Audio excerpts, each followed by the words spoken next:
लखनऊ के खिलाफ हार के बाद हार्दिक पांड्या प्रेस कॉन्फ्रेंस में भड़कते नजर आए और इस दौरान उन्होंने हार का असली जिम्मेदार किसे बताया और साथ ही उन्होंने तिलक वर्मा पर क्या बोला कि आप बाहर क्यों भेज दिए गए थे। इन तमाम चीजों पर बताएंगे आपको, क्योंकि ये जो मुकाबला था 12 रनों से मुंबई हारती है, लेकिन आखिरी के 3 ओवर पहले अगर आप मुकाबला देखेंगे तो आप यही कहेंगे कि इस मुकाबले को मुंबई इंडियंस जीतना जानती है, जीतना चाहिए था।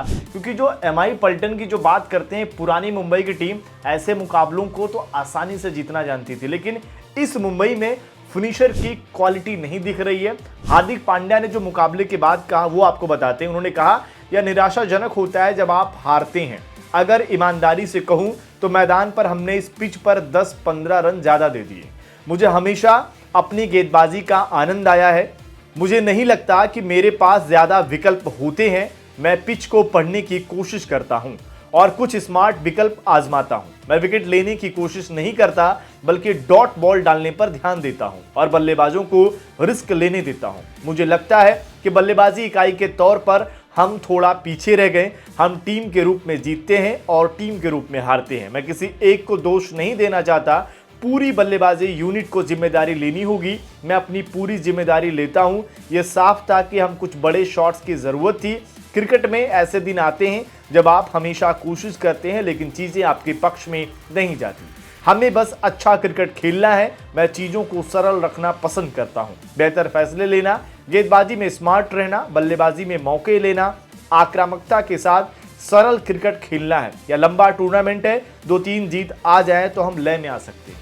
यानी कि साफ तौर पर उन्होंने कहा कि पूरी बल्लेबाजी यूनिट को यहां पर बेहतर तरीके से आना था। मैं खुद जिम्मेदारी लेता हूं क्योंकि हमारी बल्लेबाजी यहां पर फेल रही है। और जाहिर सी बात है, शुरुआत के सूर्या को देख लिया जाए, न मंधीर के रन आए, हार्दिक के खुद रन आए, लेकिन जब जरूरत थी बड़े शॉट की तब हार्दिक के रन नहीं आए। तिलक वर्मा को रिटायर्ड आउट किया गया। सवाल इस बात पे ज्यादा है, कहीं ना कहीं सोशल मीडिया भरा पड़ा है कि भाई सेंटनर तिलक वर्मा से बड़े बल्लेबाज हो गए क्या। लेकिन जब रिटायर्ड आउट किया गया तिलक वर्मा को, तो ये भी सच है कि तिलक वर्मा के बल्ले से बॉल लग नहीं रही थी।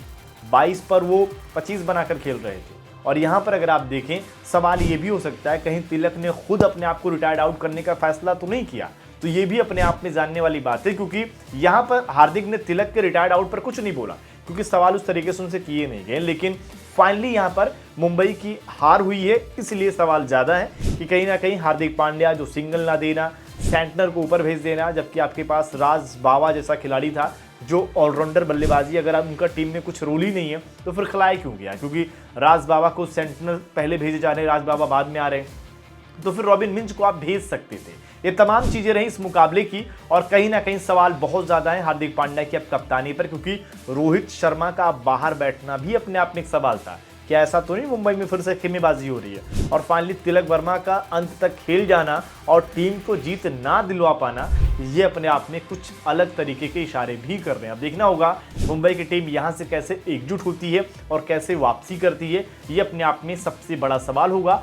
आपको क्या लगता है इस मुकाबले में एमआई की हार का असली में और सही में बड़ा गुनहगार कौन है? कमेंट जरूर करें। स्पोर्ट्स नाउ पर अगर आप नए हैं तो चैनल को सब्सक्राइब भी कर लें।